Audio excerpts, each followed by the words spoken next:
વિદ્યાર્થી મિત્રો આપણે એમસીક્યુ માં આગળ વધીએ.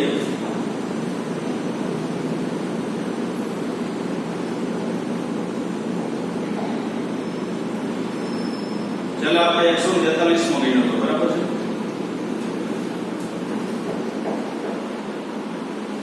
હવે છે 150.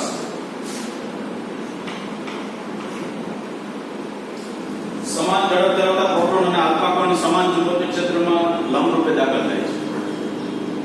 સમાન ઝડપ ધરાવતા પ્રોટોન આલ્ફા અને પ્રોટોનના બંનેના ઝડપ સમાન છે.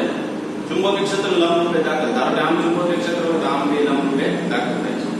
પ્રોટોનને એક પરિભ્રમણ કરતા લાગતો સમય 20 માઇક્રોસેકન્ડ હોય તો આલ્ફા કણને આવર્તકાળ ખાલી જગ્યા માઇક્રોસેકન્ડ થાય. એટલે આલ્ફા કણ માટે એક પરિભ્રમણ માટે શું મેળવવાનો છે? સમય મેળવવાનો. તો જ્યારે લંબરૂપે પ્રોટોન વિદ્યુતભાર વિતરણ આપાત થાય ત્યારે તેના માટે સૂત્ર T બરાબર 2πm / qt આવું છે. તો T પ્રોપોર્શનલ n / q, કારણ કે આપણે વિદ્યુતભાર દર ખબર હોય, ચુંબકીય ક્ષેત્ર એટલે આપેલું નથી, બાકી બધી વેલ્યુ શું કરી દેવાની? અચળ કરી દેવાની. તો અહીંયા શું કરવાનું કે m આલ્ફા બરાબર 4nt. આલ્ફા એટલે હિલિયમ, હિલિયમ એટલે 4 પ્રોટોન હોય, 2He4. એટલે આ q એટલે કેટલા પ્રોટોન થાય? 4 પ્રોટોન. એટલે 4nt અને q આલ્ફા, આલ્ફા નો વિદ્યુતભાર 2qp. 2He4 એટલે 2 પ્રોટોન આલ્ફા કણનો વિદ્યુતભાર છે પ્રોટોન કરતા ડબલ હોય છે, બરાબર? યાદ રાખવાનું. તો અહીંયા આપણે T alpha T proton m alpha n proton qp અને q આલ્ફા કિંમત મૂકી દો. m આલ્ફા એટલે 4mt / nt. આ પાસે qp / q આલ્ફા એટલે 2qp. આ બે કેન્સલ થઈ જાય. 4 ના છેદમાં 2 એટલે કેટલા વધે? 2. તો આ તો t આલ્ફા ના છેદમાં tp બરાબર મળે છે. t આલ્ફા બરાબર શું થઈ જાય? 2tp. આવો જવાબ આવશે.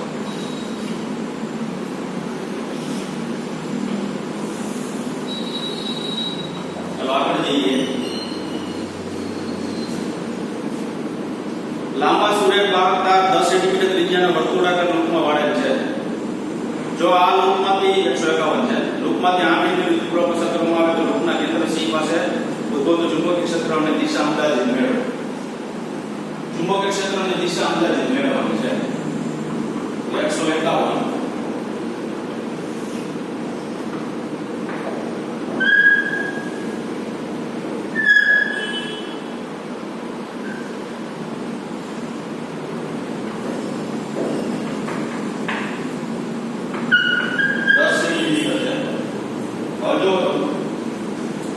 ચુંબકીય ક્ષેત્ર અંદર, આને લીધે ચુંબકીય ક્ષેત્ર કેવો આવશે? બહાર તરફ આવશે, બરાબર? તો બે ચુંબકીય ક્ષેત્ર મેળવી લેવાનું. પહેલું જે છે એ તારને લીધે અહીંયા 10 સેન્ટીમીટર અંતર મેળવો એટલે v1 μ0 આપ્યો. પછી d2 રીંગને લીધે મેળવો એટલે v0 આપ્યો. હવે તો મોટું ચુંબકીય ક્ષેત્ર કોનું છે? રીંગનું થશે. જેનું મોટું ચુંબકીય ક્ષેત્ર થાય એની દિશામાં આપણે પરિણામી ચુંબકીય ક્ષેત્રની દિશા લેવી. આ ખાસ યાદ રાખજો. જેનું ચુંબકીય ક્ષેત્ર મોટું થાય એની દિશામાં પરિણામી ક્ષેત્રની દિશા લેવી. તો જો આની દિશા કેવી છે? બોર્ડને લંબરૂપે અંદર તરફની દિશા. આની દિશા કેવી છે? બોર્ડને લંબરૂપે કેવી? બહાર તરફની દિશા. તો આની અંદર તરફની દિશામાં આની કેવી આવે છે? બહાર તરફની દિશા. તો બાર એટલે રીંગ ને લીધે મળે છે. રીંગ મોટું છે કારણ કે માહિતી વધારાના આવી ગયા એટલે વેલ્યુ હતી v0 i2 i0 i2 ના છેદમાં y વધી ગયા તો ઓટોમેટિક આ શું થઈ જાય? ઘટી જાય. એટલે અહીંયા આવું થાય v2 ગ્રેટર ધેન v1 થાય. પરિણામી ચુંબકીય ક્ષેત્ર શું થાય? b બરાબર v2 માઈનસ શું કરવાનું? v1. એની કિંમત મૂકી દો. એટલે શું થશે? તો કે v0 i upon 2r minus mu0 I upon 2πr. એમાંથી mu0 I by 2r common નીકળે. 1 minus 1 upon શું થાય? 5. તો mu0 I upon 2r y-1/y આ જે b મળે એમાં બધી કિંમત મૂકી દો તો અહીંયા 12 તરફ છે તો પુસ્તકનું પાનું જો તમે આમ કાઢો તમે બરાબર એટલે તમને કેવું મળે ઉપર તરફ મળશે એટલે 151 જે છે તેની અંદર ચુંબકીય ક્ષેત્ર b જે છે એ મેળવી લેવાની કિંમત મૂકી અને લખવાનું ઉપર તરફ બરાબર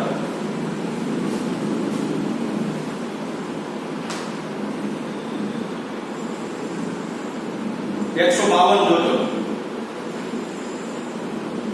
સોલેનોઇડની અક્ષ પર ગતિ કરતા ઇલેક્ટ્રોન પર થતું કાર્ય શોધો એક આપણે 152 ની અંદર એક સોલેનોઇડ આપેલું છે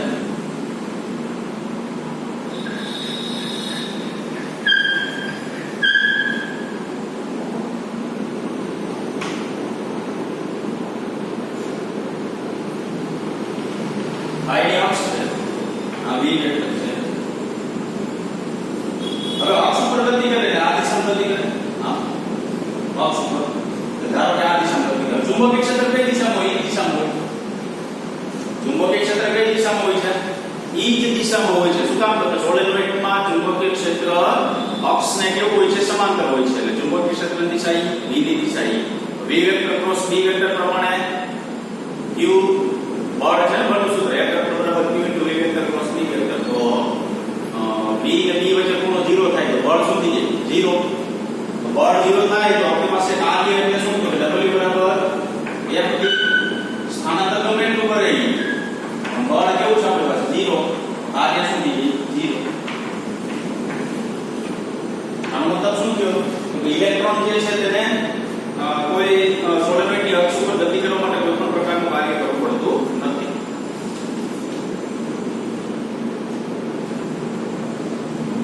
એકસો 54 છે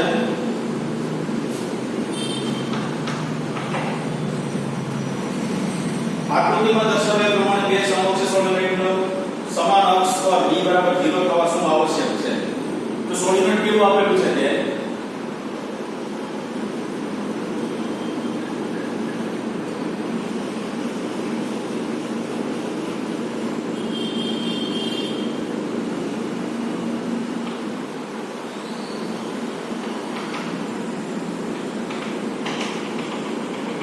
એક નાનું સોલેનોઇડ છે એક મોટું સોલેનોઇડ છે અંદર b થવા માટે આવશ્યક શરત કઈ છે કેમ કે પ્રવાહ તો વિરુદ્ધ દિશામાં છે ને એટલે નાનું હોય એટલે ચુંબકીય ક્ષેત્ર ઉપર તરફ હોય મોટા ચુંબકીય ક્ષેત્ર ધારો કે અંદર તરફ હોય બરાબર શું કામ તો કે ફરી આ મોટું છે ઉપર તરફ કારણ કે આમ પ્રવાહ પસાર થાય ઉપર તરફ આ નાનું છે એનો પ્રવાહ આમ પસાર થાય કેવું થાય નીચે તરફ તો આવશ્યક શરત કઈ તો શરતની અંદર શું તો કે બેના ચુંબકીય ક્ષેત્ર કેવા થવા જોઈએ એક સમાન થવા જોઈએ તો બેના ચુંબકીય ક્ષેત્ર એક સમાન થાય તો આપણે શું લખી શકાય જો μ0 n1I બરાબર μ0 n2I શું કામ તો કે એકમ લંબાઈ દીઠ આધારની સંખ્યા પહેલામાં બીજામાં અલગ અલગ કારણ કે નાનું મોટું દેખાય છે બરાબર બેમાં પ્રવાહ તો તમને અલગ અલગ આપેલો છે એકમાં તમને I1 જેટલો પ્રવાહ આપેલો છે એકમાં તમને કેટલો પ્રવાહ આપેલો છે I2 જેટલો પ્રવાહ આપેલો છે μ0 કેન્સલ થઈ જાય n1I1 બરાબર n2 શું થઈ જાય I2 જે D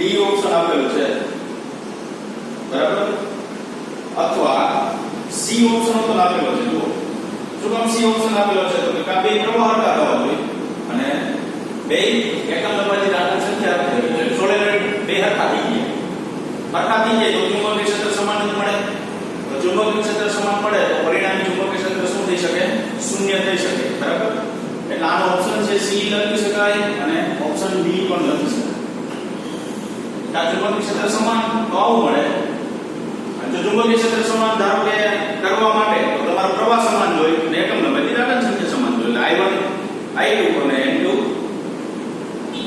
N1 બરાબર N2 બરાબર 160 નું MCQ છે એક લાંબા સોલેનોઇડમાં એકમ લંબાઈની રાડાઓની સંખ્યા તમારી પાસે સ્મોલ n અને તેમાંથી પસાર થતા વિદ્યુત પ્રવાહ I હોય તો સોલેનોઇડની અક્ષ પરના છેડા પરના બિંદુ હોય હવે ઓમ લાંબુ કીધું છે સોલેનોઇડ પણ અનંત લંબાઈ નથી કીધું અનંત લંબાઈ હોય તો છેડાનો નથી કીધું હોય છેડા પરના કીધા તો છેડા પરના એટલે તો એક લાંબુ સોલેનોઇડ હોય ને બરાબર ત્યાંથી શું કીધું તમને એમાં એકમ લંબાઈ આગળ છે પસાર થતો પ્રવાહ છે સોલેનોઇડ અક્ષ પરના છેડા પરના બિંદુ જુઓ આ છેડા ઉપર ચુંબકીય ક્ષેત્ર મેળવવાનું કીધું છે. તો એક વસ્તુ યાદ રાખજો, પરિમિત લંબાઈના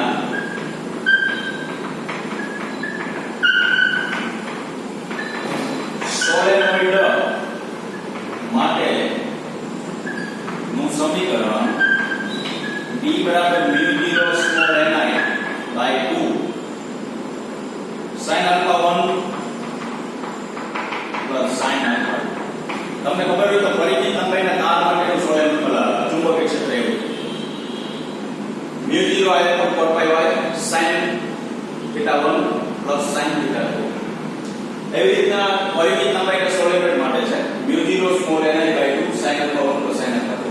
છેડા ઉપર કોઈ બિંદુ લ્યો ને, જો વચ્ચે આ એક બિંદુ હોય તો કઈ વાંધો નહીં, આ એક છેડા ઉપર બિંદુ જો કોઈ લેવામાં આવે ને તો યાદ એ રાખજો, આ એને ચોપટ કરી નાખો. છેડા પર આલ્ફા 1 બરાબર 0 અને આલ્ફા 2 બરાબર પાઈ બાય 2. લાંબુ હોય, કાલ આપણે છેલ્લા લેક્ચરમાં ચોપટ કરી હતી, ત્યાં લીટી દોરવામાં આવે ને તો એપ્રોક્સિમેટલી તમે અહીંયા 90 નો ખૂણો કહી શકો. આલ્ફા 1 બરાબર 0, આલ્ફા 2 બરાબર પાઈ બાય 2.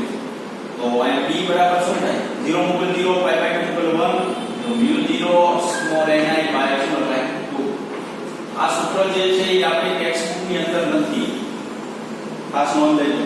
આ સૂત્ર જે છે આપણી ટેક્સ્ટબુક ની અંદર નથી. શું કામ? કારણ કે આ થિયરી જે છે જૂના કોર્સ ની છે, જૂના કોર્સ ની અંદર એ વસ્તુ બધી આવે છે, બરાબર છે? એટલે ખાસ નોંધ લેવી, સૂત્ર જે છે બરાબર યાદ રાખવું. તેમાં કે શું છે? μ0 આયતન 4 pi y sin alpha 1 plus sin alpha 2. આ શું કહેવાનું? μ0 સ્મોલ ni, સ્મોલ n એટલે એક નંબરની ધારણાની સંખ્યા છેદમાં 2 sin alpha 1 plus sin alpha 2, બરાબર? એવું કહી શકાય. ચાલો આગળ જઈએ.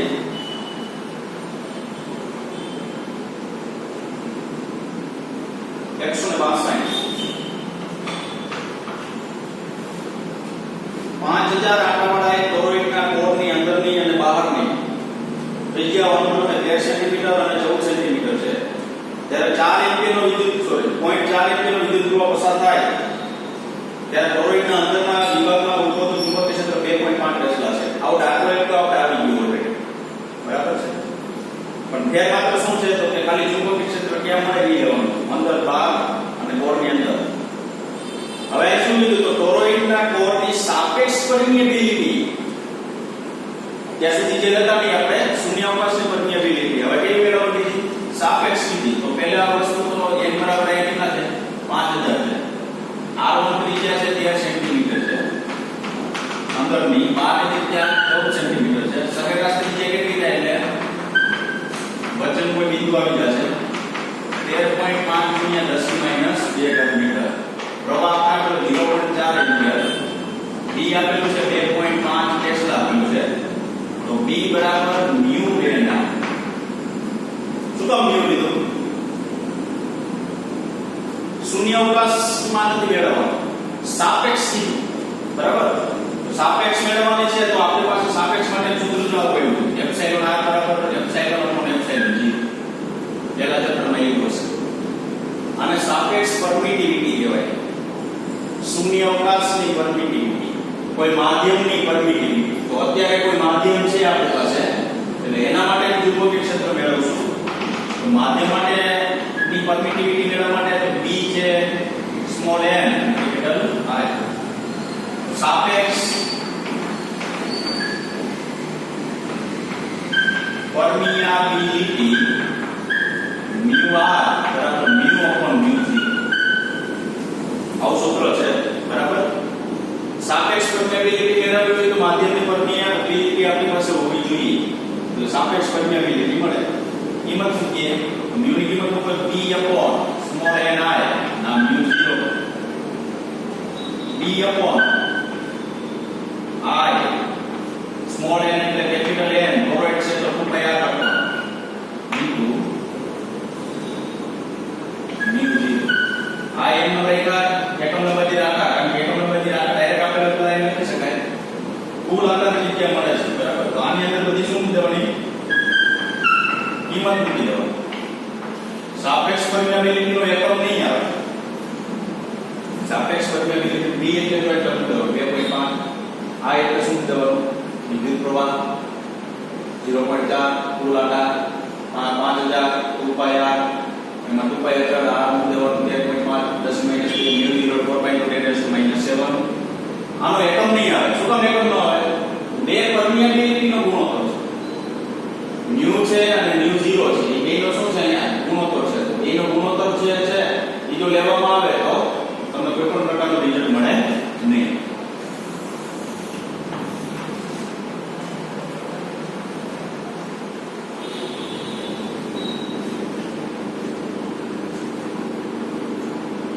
એકસો ને 73 છે સેમ ફોર્મ નો છે, બરાબર. 173 કેટલાનો છે? Same form. 178 ની અંદર સી ઓપ્શન કરવાનું છે. 178 માં શું કરવાનું છે? સી ઓપ્શન કરવાનું છે, બરાબર. 183 પ્રોટોનની બે કિરણોની એકબીજાને સમાંતર અને એક દિશામાં ગતિ કરે છે તો તેઓ એકબીજાને આકર્ષશે, એકબીજા પર કોઈ બળ લાગુ પાડશે નહીં, એકબીજાને અપા કરશે કે એક પણ નહીં. તો 183 માં યાદ રાખજો, પ્રોટોનની કિરણાવલી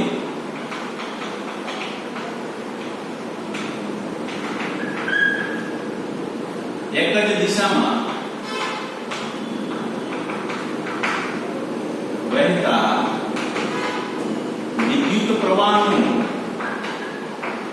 નિર્માણ કરે છે. તો એક જ દિશામાં વહેતા વિદ્યુત પ્રવાહનું નિર્માણ કરે તો બે વચ્ચે શું થશે? આકર્ષણ થશે. એટલે ઓપ્શન એમાં શું આવશે? એ ઓપ્શન આવશે, બરાબર. હવે 186 જે છે ને એમાં એ ઓપ્શન આવશે. 186 શું આવશે? એ ઓપ્શન, બરાબર. તાર સમતલ ને લંબ સી તરફ જે છે એ બળની દિશા પ્રાપ્ત થશે. 187 છે એ અને બી પ્રવાહધારી સુરેખ વાહકતા છે.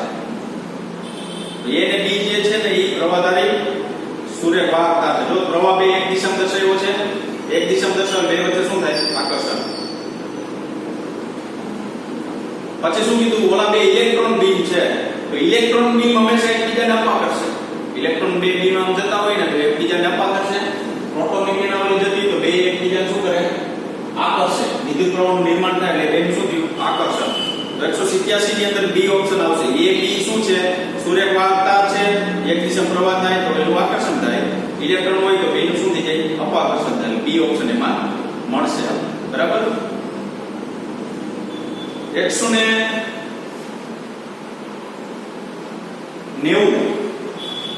જો બે પ્રોટોન કિરણાવલી હોય એક દિશામાં એકબીજાને સમાંતર ગતિ કરતી હોય તો એમાં જવાબ સુધારવાનો છે. એમાં સી આવશે. એકબીજાને શું થાય? આકર્ષશે, બરાબર. એમાં જવાબ આવશે સી. 195 છે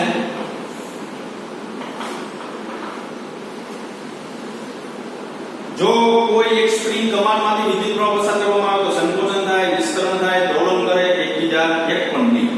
કમાન આકારની સ્પ્રિંગ એક જ દિશામાં પ્રવાહ પસાર કરવાનો, તણાય પ્રવાહ પસાર. શું થાય? જો આ બે પ્રવાહ છે એ આ બિંદુ પાસે લેવામાં આવે તો બે ઉપર તરફ ગયા, આ બે પ્રવાહ બે નીચે આવે, આ બે પ્રવાહ કેવા નીચે આવે. તો પ્રવાહ જો એક જ દિશામાં પસાર થતા હોય ને તો બે વચ્ચે શું થાય? આકર્ષણ થાય. આકર્ષણ થાય ને તો આ બે ભેગા થાય. બધા પ્રવાહ ઉપર તરફ આવ્યા, આ બધા પ્રવાહ નીચે તરફ, તો આ બધા ભેગા થાય, આ બધા ભેગા થાય. એટલે એનું શું થાય? સંકોચન થાય.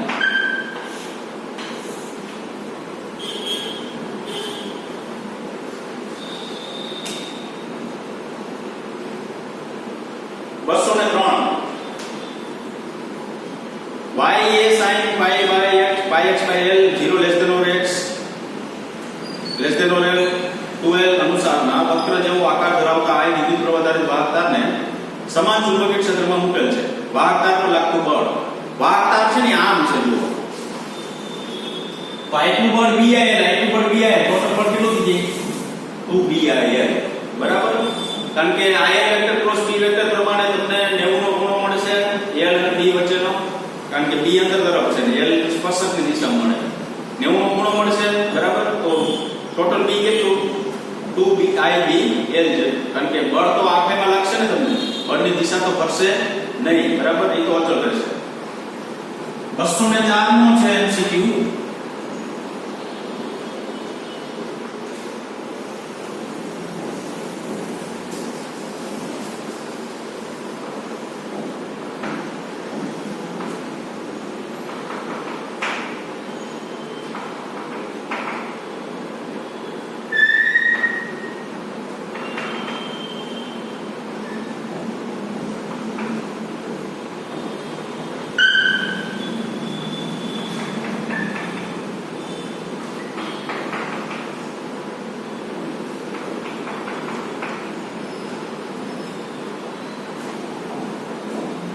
સમાન ચુંબકીય ક્ષેત્રમાં વીજ પ્રવાહ આધારિત બંધ લૂપ PQRS આ એક બંધ લૂપ છે PQRS. જો PS SR અને RQ PS SR અને RQ ભાગો ઉપર લાગતા ચુંબકીય બળ અનુક્રમે F1 F2 F3 પેપરના સમતલમાં આકૃતિ મુજબની દિશામાં લાગતા હોય તો QP ભાગ પર લાગતું બળ શોધો. QP એટલે આ ભાગ પર લાગતું. હજુ તો આ બળ છે એ આ સપાટીની લંબ હોય, આ બળ એ આ સપાટીની લંબ હોય, આ સપાટીને કેટલી બળ લંબ હોય. અહીં સપાટી તમને આમ આપેલી છે આની. તો આ સપાટી જો આમ આપેલી હોય તો બળ આ ત્રાંસુ થશે. તો ત્રાંસુ થશે તો આપણે x ઘટક આમ ધારીએ, y ઘટક આમ ઊભો ધારીએ તો આ પરિણામી બળ F4 છે એ નથી લંબ નથી સમાંતર, તો એના બે ઘટક પડ્યા F4 ડેશ અને F4 ડબલ ડેશ. ચાલે એવો બરાબર. તો હવે આગળ જઈએ તો સમતોલન સ્થિતિ માટે બધા બળો કઈ દિશામાં અલગ અલગ દિશામાં લાગે છે. તો સમતોલન સ્થિતિ માટે સમતોલન સામસામે બળ સરખા થઈ જવા જોઈએ.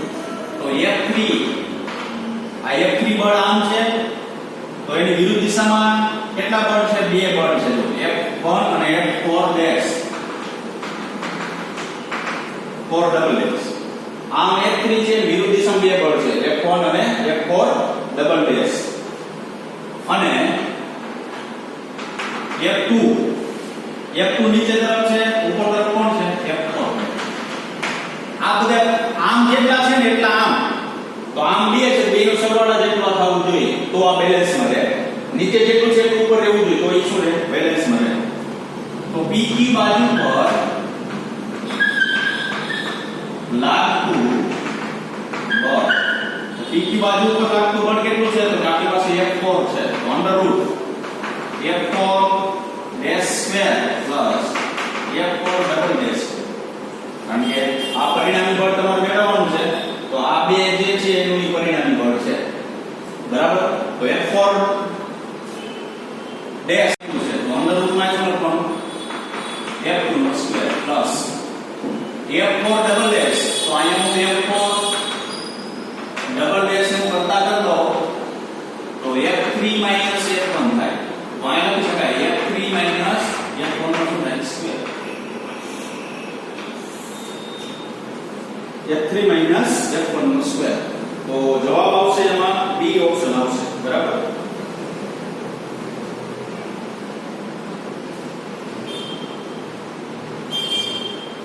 બસો 9મો MCQ. આ MCQ ગણવામાં બહુ ખાસ ધ્યાન રાખજો. 2.5 × 10⁷ મીટર પર સેકન્ડનો વેગ ધરાવતા ઇલેક્ટ્રોન પર સમાન ચુંબકીય ક્ષેત્ર વડે 4I ટૂંકમાં બળ અને ઇલેક્ટ્રોનનો વેગ આપેલો છે. તો બળ શૂન્ય ત્યારે લાગતું બળ શૂન્ય હોય તો ચુંબકીય ક્ષેત્રની તીવ્રતા B બરાબર શું? તો તમારે શું કરવાનું ખબર? V vector cross B vector બરાબર શૂન્ય. હવે શું કરવાનું? તો કે રકમની અંદર વેગ તો તમને આપેલો છે, ક્રોસમાં કરતો આવડે છે બરાબર. વેગ આપણે શું છે? રકમની અંદર આપેલો છે. તો રકમની અંદર વેગ જે આપેલો છે એ તો મૂકી દેવાનો 1.5 I - 2 J × 10⁷. હવે B છે ને એક પછી એક ઓપ્શન મૂકતું જાવ. એક પછી એક ઓપ્શન ન મૂકવો હોય તો આમાં જવાબ લઈ લેવાનો. 209 માં D છે એટલે D ડાયરેક્ટ B ની જગ્યાએ મૂકી દેવાનું. જો એનું પરિણામ શૂન્ય આવે, પહેલા B તો રકમ આપેલું છે, B ઓપ્શન મેળવવાનો છે, બધા ઓપ્શન ચેક કરવાના. પહેલો મૂકવાનો, બીજો મૂકવાનો, પહેલો મૂકો 0 નથી મળતો તો એ જવાબ ન આવે. બીજો ઓપ્શન મૂકો 0 નથી મળતો તો એ જવાબ ન આવે. ત્રીજો મૂકો 0 નથી મળતો તો જવાબ ન આવે. ચોથો જવાબ આવે છે તો ત્યાં મૂકી દો B ની કિંમત. સાદુરૂપ આપો. આ લખી નાખું ઓપ્શનમાંથી વારાફરતી B મૂકજો. જેનો જવાબ શૂન્ય મળે તે